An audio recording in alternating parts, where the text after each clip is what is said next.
നമ്മൾ ചെല്ലും. എളുപ്പമായുള്ള വഴിയെ ചിന്തിച്ചാൽ ഇടയ്ക്കിടെ 6 പടിയുണ്ട്, പടിയാറും കിടന്ന് അവിടെ ചെല്ലുമ്പോൾ ശിവനെ കാണാകും ശിവശേഖരം. എവിടെ ഈ 6 പടി? അവനവൻ്റെ ഉള്ളിലാണ്. അവനവൻ്റെ ഉള്ളിലെന്ന് പറഞ്ഞാൽ മനസ്സിനുള്ളിലാണെന്നുള്ള അർത്ഥത്തിലല്ല. മനസ്സെന്ന് പറയുന്നത് യഥാർത്ഥത്തിൽ ഇല്ലാത്ത വസ്തുവാണ്.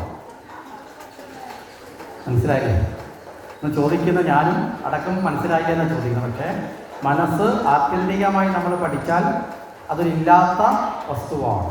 കേവലം ഒരു ഭ്രമം ഉളവാക്കുന്ന വസ്തുവാണ്. അതെന്താണെന്ന് പിന്നീട് നമുക്ക് പറയാം. ഇപ്പോൾ ഇവിടെ നമുക്ക് ഈ 6 പടികൾ ഏതൊക്കെയാണെന്ന് ചിന്തിക്കാം. നമ്മളെ നട്ടലിൻ്റെ ഏറ്റവും താഴെ അറ്റത്ത് നമ്മുടെ 3 നാഡികൾ വന്ന് ചേരുന്ന ഒരു സ്ഥലമാണ്.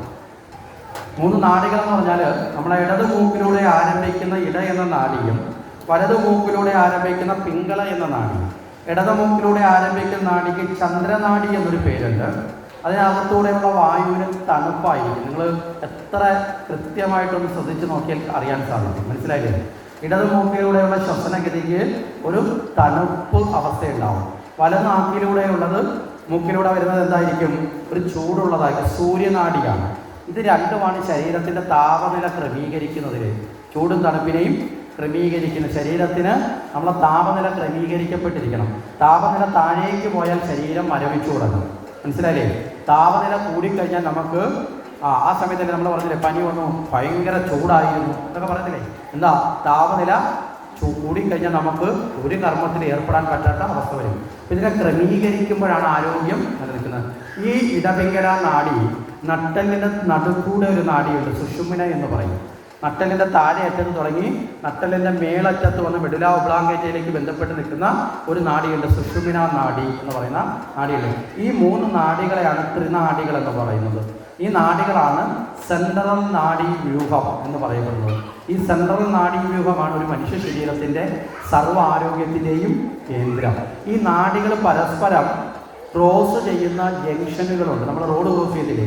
ഇതുപോലെ ഈ ക്രോസ് ചെയ്യുന്ന ജംഗ്ഷനുകൾ 6 സ്ഥാനത്തായിട്ടുണ്ട്. ആ സ്ഥാനമാണ് 6 പടി. മനസ്സിലായോ?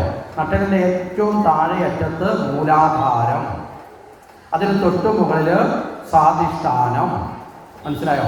നമ്മുടെ ജനനേന്ദ്രിയത്തിൻ്റെ പുറകിലായി നട്ടലിൻ്റെ ഭാഗത്തായിട്ട് സ്വാധിഷ്ഠാനം, പൊക്കിൾക്കൊടിയുടെ ഭാഗത്തായിട്ട് നേരെ പുറകിലായിട്ട് മണിപൂരകം, അത് കഴിഞ്ഞാൽ ഹൃദയത്തിൻ്റെ ഭാഗത്തായിട്ട് പുറകിലായിട്ട് അനാഹതം, അത് കഴിഞ്ഞാൽ കണ്ഠനാളത്തിൽ അവിടെ ഒരു ഭാഗമുണ്ട്, ആ ഭാഗം വിശുദ്ധി, അത് കഴിഞ്ഞാൽ നേരെ നെറ്റിത്തടത്തിൻ്റെ ഈ ഭാഗത്ത് നമ്മുടെ പിരികങ്ങൾ ചേരുന്ന ഭാഗമുണ്ടല്ലോ, ആ ഭാഗത്തായിട്ട് ആജ്ഞ. ഇങ്ങനെയാണ് 6 പടികൾ.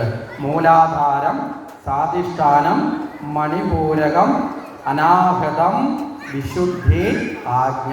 അറിഞ്ഞായോ? 6 പടികൾ ഇങ്ങനെയാണ് ഉള്ളത്. ഈ 6 പടികൾ കടന്നാൽ 7ാമതൊരു സ്ഥാനമുണ്ട്, വിശിഷ്ട ശ്രേഷ്ഠമായ ഒരു സ്ഥാനം. അവിടെയാണ് ശിവം. മനസ്സിലായില്ലേ? ശിവനെ കാണുന്ന 6 പടി കഴിഞ്ഞാൽ നമ്മൾ മുകളിലോട്ട് എത്തുമ്പോൾ 7ാമത്തെ തലം, അതിനെയാണ് സഹസ്രാര പത്മം. ആ സഹസ്രാര പത്മത്തിലാണ് ശിവലിംഗ രൂപത്തിൽ ഭഗവാൻ ശിവൻ കുടിയിരിക്കും. വിശിഷ്യ ഇത് നിങ്ങൾക്ക് അറിയില്ല എന്ന് പറഞ്ഞൊരു അത്ഭുതമായിരിക്കും. കാരണം ഒരു മഹാക്ഷേത്രത്തിൻ്റെ പുനരുദ്ധാരണം നടക്കുന്ന സ്ഥലത്താണ് ഈ യജ്ഞം നടക്കുന്നത്.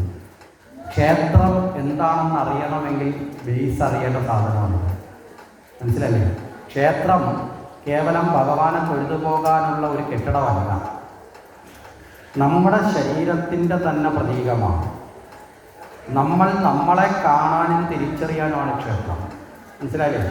ഒരു കണ്ണാടിയിൽ നമ്മൾ നമ്മുടെ പുറമേയുള്ള രൂപത്തെ കാണുന്നു എങ്കിൽ ഒരു ക്ഷേത്രത്തിൽ നമ്മൾ നമ്മുടെ അകമേയുള്ള സ്വഭാവത്തെ കാണണം, രൂപത്തെ കാണണം. അകമേയുള്ള രൂപത്തിൽ ആത്മാവെന്നും പുറമേയുള്ള രൂപത്തിൽ ശരീരമെന്നും. മനസ്സിലായില്ലേ? നമ്മൾ കണ്ണാടിയിൽ ശരീരത്തെ കാണുന്നു എങ്കിൽ ക്ഷേത്രം എന്ന ദർപ്പണത്തിൽ എന്തിനെ കാണണം? ആത്മദർശനം. അതാണ് ഈശ്വര ദർശനം. അവിടെ ഇരിക്കുന്ന ദേവത നമ്മളുമായി പരസ്പരം സാംശീകരിച്ച് ഒന്നായി തീർന്ന് ആ ദേവചൈതന്യം നമ്മളിൽ തുടിച്ച് അതേ ചൈതന്യം ദേവതയിലേക്ക് തുടിക്കുമ്പോഴാണ് ആ പരസ്പരം ഉണ്ടാകുന്ന ആ ചേർച്ചയാണ് ദേവതാ സ്വീകാര്യത. മനസ്സിലാകുന്നുണ്ടോ? ക്ഷേത്രം എന്തിനാണ്? ക്ഷേത്രം എന്ന വാക്കിൻ്റെ അർത്ഥം ശരീരം എന്നാണ്.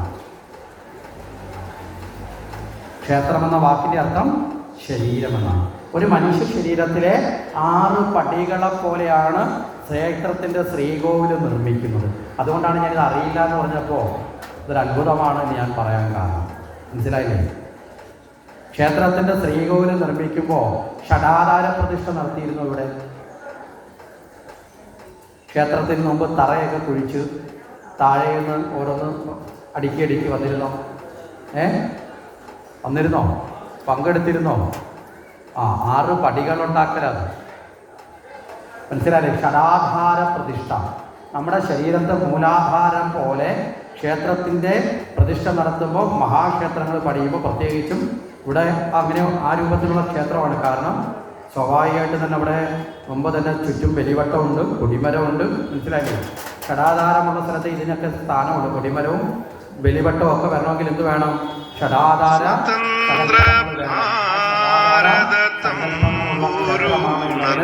യാതൊരുവിധമായ സംശയവും നമുക്ക് വേണ്ട. അപ്പം ആ ക്ഷേത്രം എന്ന നിലയിൽ